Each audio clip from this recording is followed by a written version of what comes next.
What is going on, everyone? Today is February 28th, 2024. You are tuned in to the Invest in Hockey podcast. Joined here with Eric Wilson. and my name is Anthony Santini. Today we're going to be talking about everything NHL, what's happened in the last week, what's going to happen in the week to come, and we're going to try and predict pretty much what's to come and kind of assess and talk about what the last week has looked like. So we are coming off reading week, so we are guns a-blazing and ready to finish off this semester, finish off pretty much, I guess you want to call it undergraduate studies, and come out of this reading week flying. Oh yeah. And I'll give a bit of a shout out to Sans here. It was his birthday yesterday.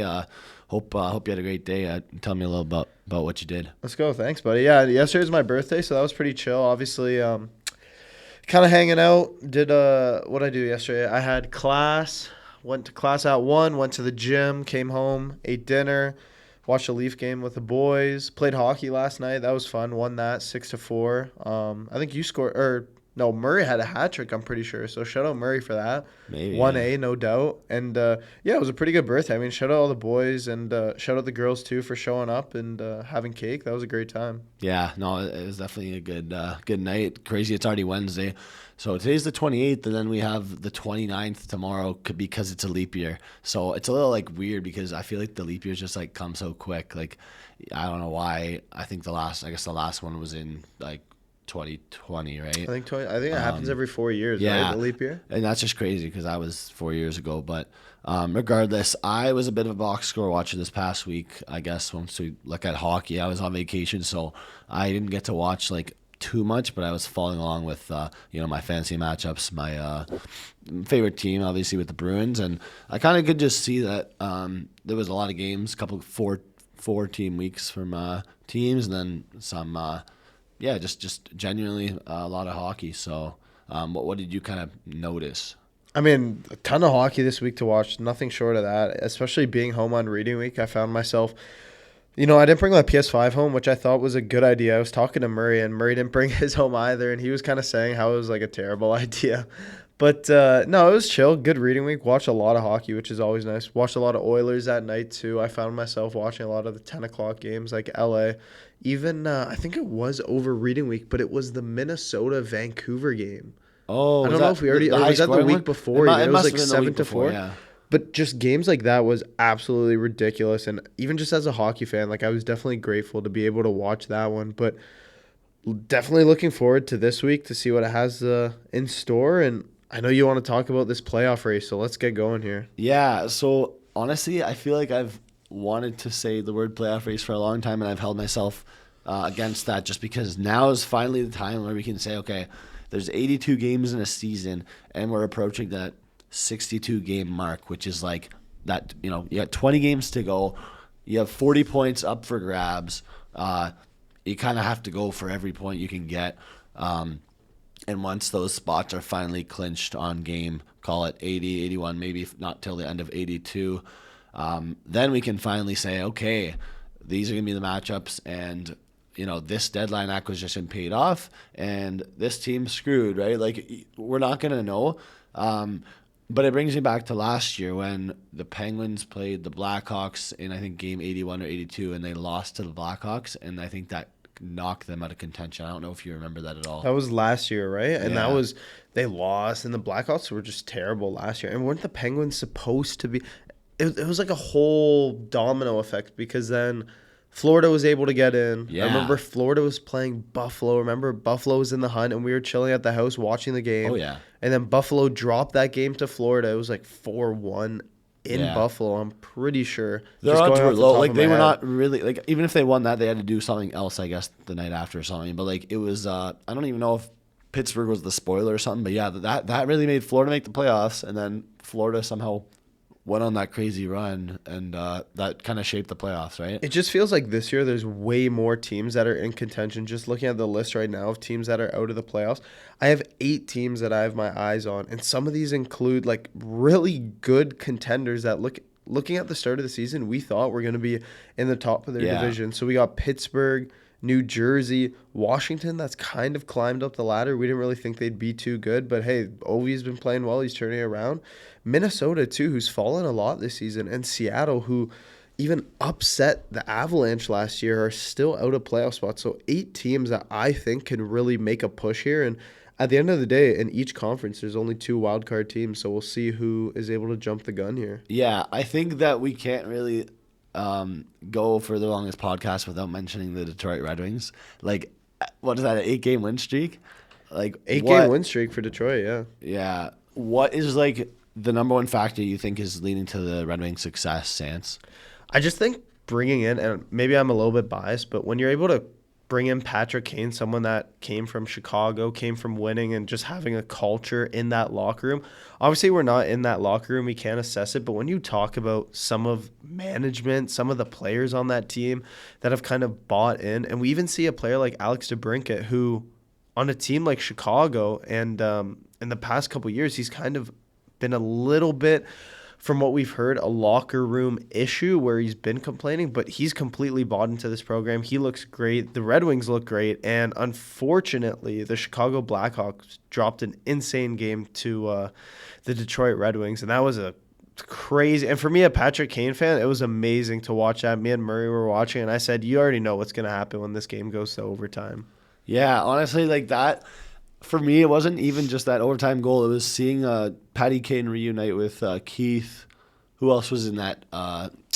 It was before the game or something. It was Keith, Kane. I think Hossa was there, and maybe was Chelios there too, just because of his... it was Chelios night. Yeah, Chelios night, right? So, like, for me, that was like, oh my gosh, you know what? This is more than just... It's not just about that 60-minute game. It's a little more than that. So that was good. And then seeing that they're on an 8-game win streak pretty much shows that, yeah, they're bought in, and there's no rest for the wicked here. This is honestly like them saying that their next 20 games has to be just as good as that 8-game win streak. Like they're not fighting against your average team. They're fighting against the Tampa Bay Lightning for that 3rd spot in the Atlantic. And, like, you know, if things go as planned, it looks like Detroit would take that 3rd spot over in the Atlantic, if I'm correct, Sans. Yeah, well, that's why, because Detroit is in such a tough division. The Atlantic division, I feel, is one of the stronger ones in the NHL. Obviously, you have Florida, Boston, Toronto, Detroit themselves, and Tampa all looking to hoist the cup this year. And Detroit finds himself right in the middle, where a lot of players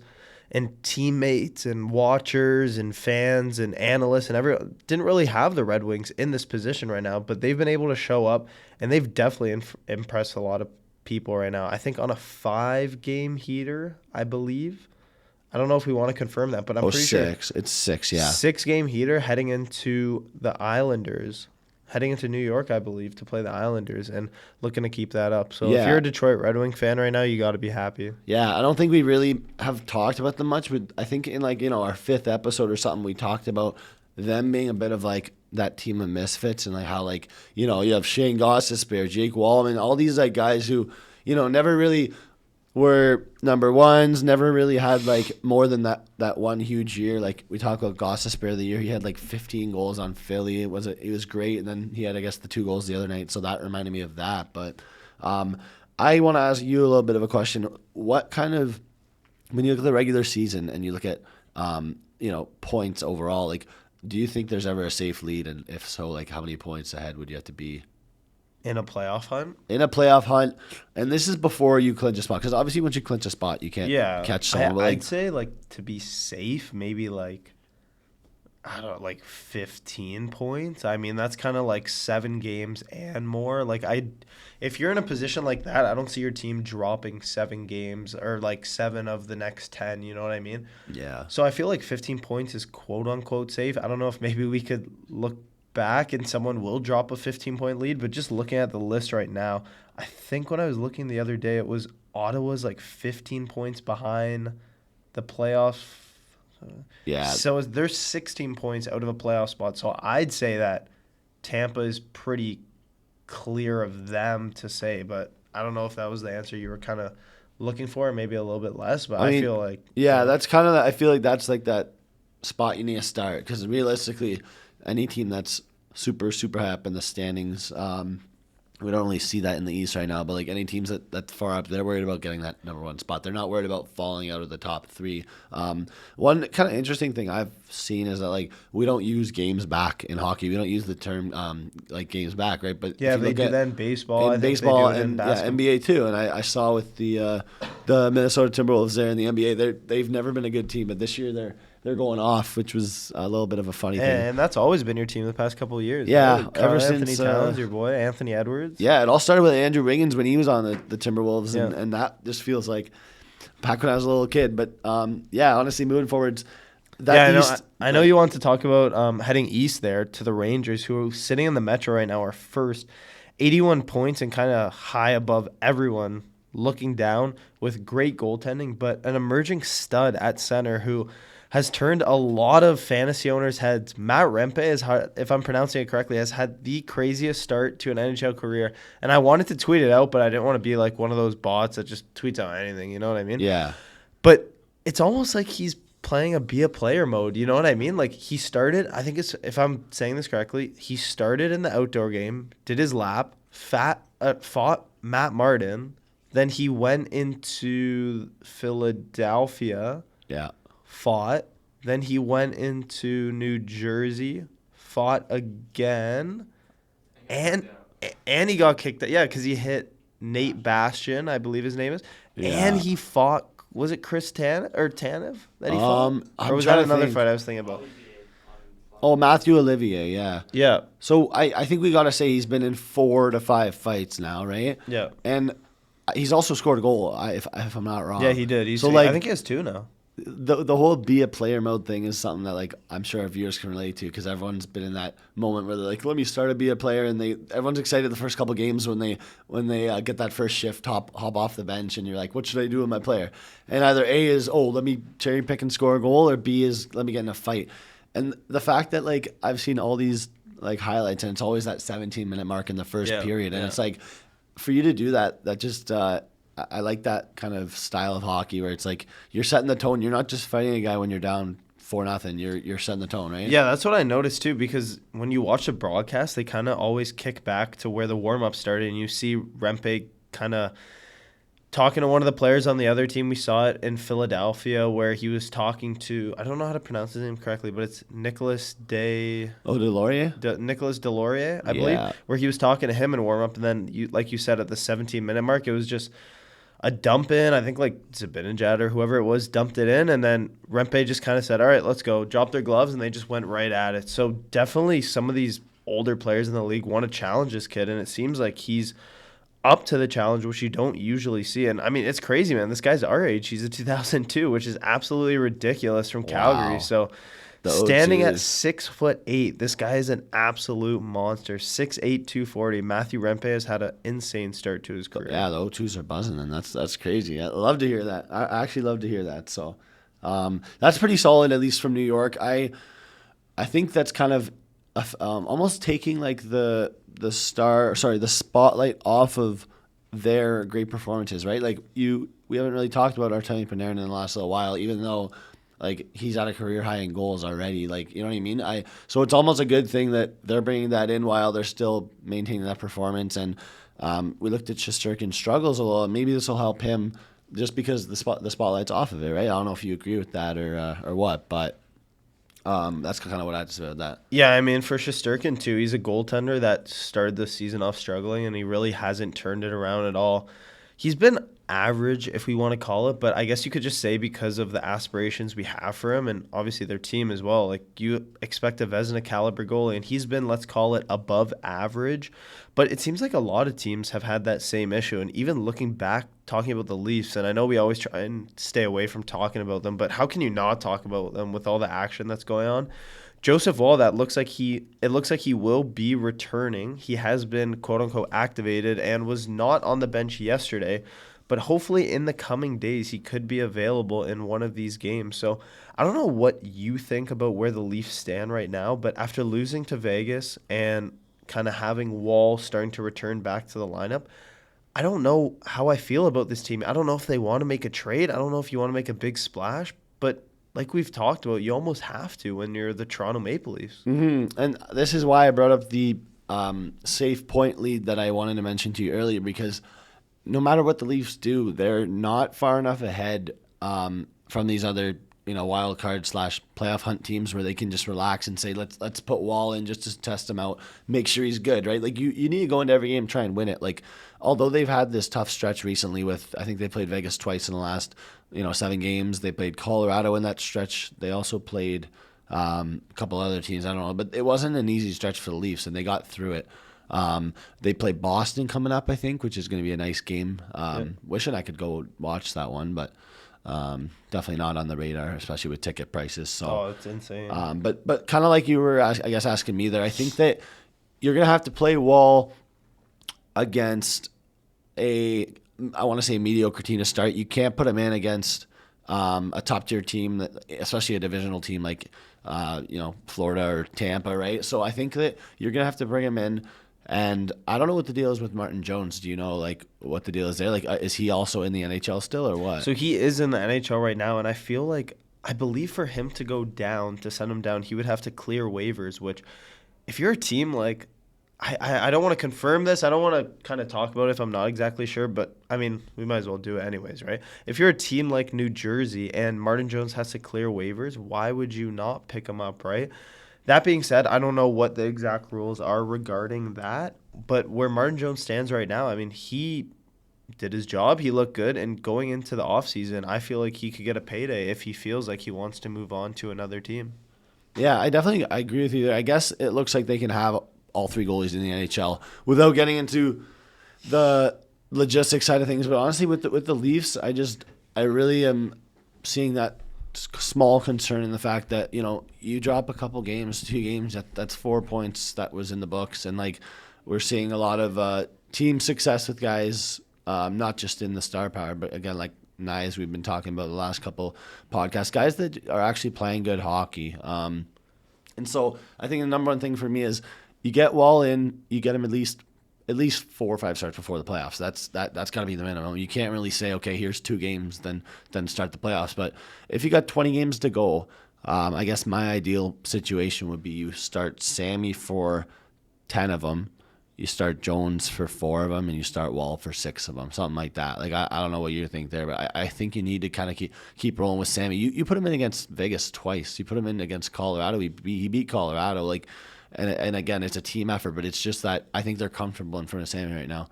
As of right now, I definitely agree with you. I mean, Sammy has been playing well.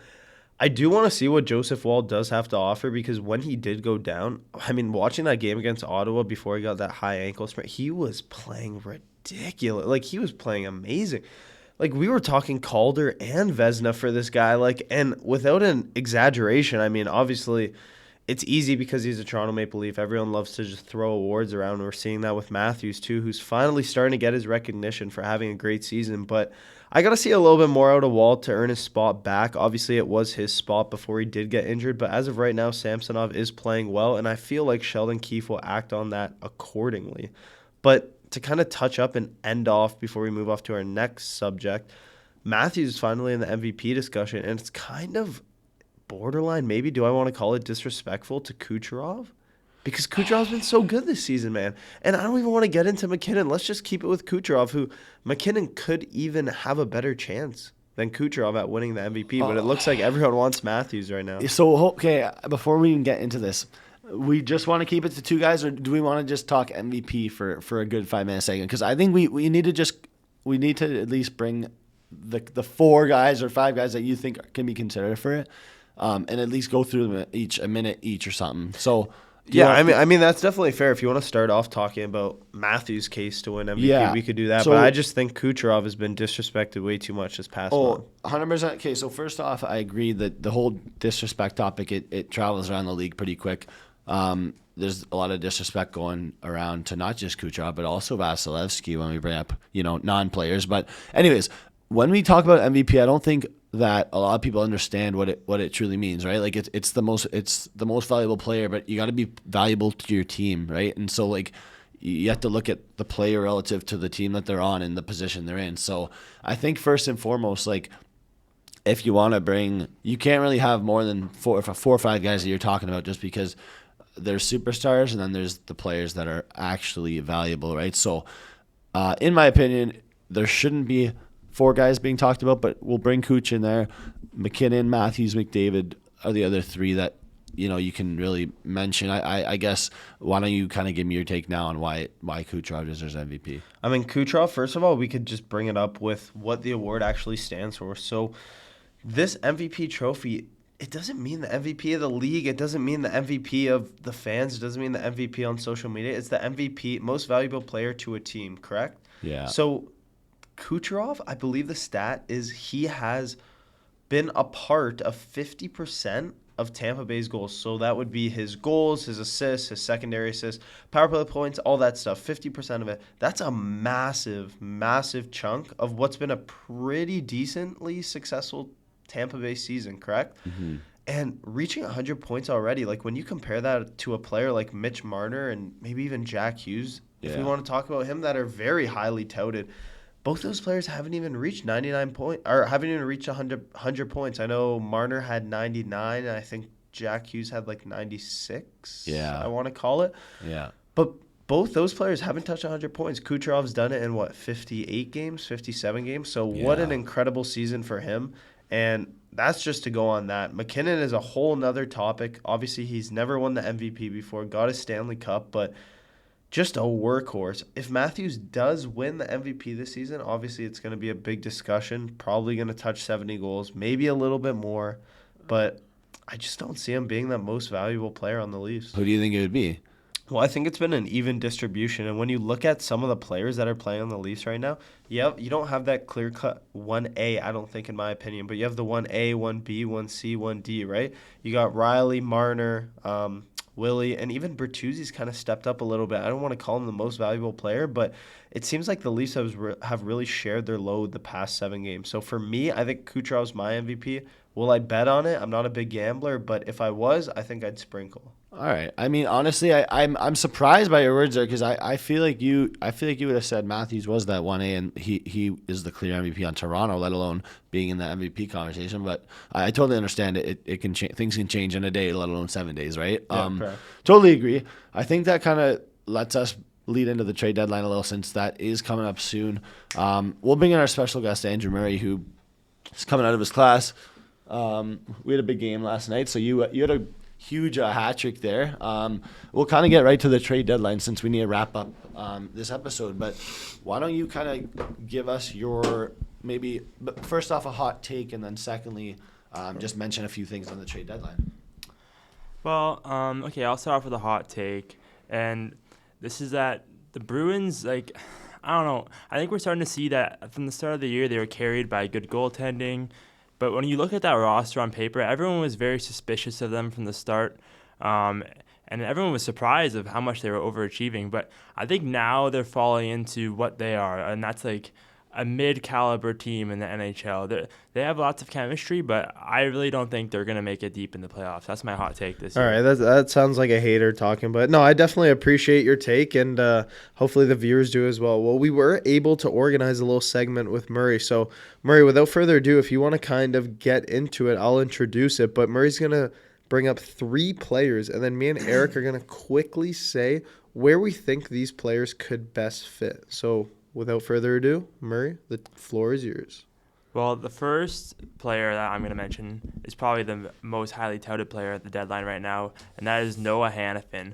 And I also wanted to get your opinion on both what team would be a best fit for him this year, and what team do you think would be best fit to sign him, because he's a free agent after this year, and there's been lots of speculation that he doesn't want to play in Canada and whatever. So I want to get your opinion on both of those takes.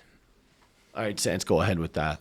Yeah, so obviously Noah Hanifin has been in a multitude of trade negotiations, talks, rumors, everything this season. So it's been insane for him. If I were to pick one team where I really think they could kind of go ahead and make a big splash with acquiring him, I think obviously we could say the Leafs and any defenseman would be a great addition, but I don't really want to go ahead and say that. I feel like Detroit is really missing a number one guy to kind of run that power play. I believe Shane Gostisbehere was running it earlier in the year. Sider kind of took over a little bit, but I feel like Detroit needs to make a big splash like that.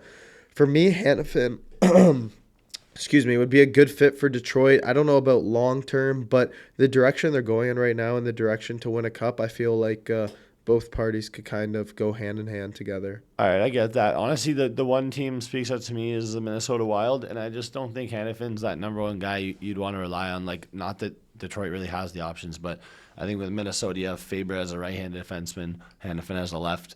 I think it'd be a decent fit, but we'll see if Hannafin even gets moved, right? So good call. Yeah. We'll move on to your second guy here.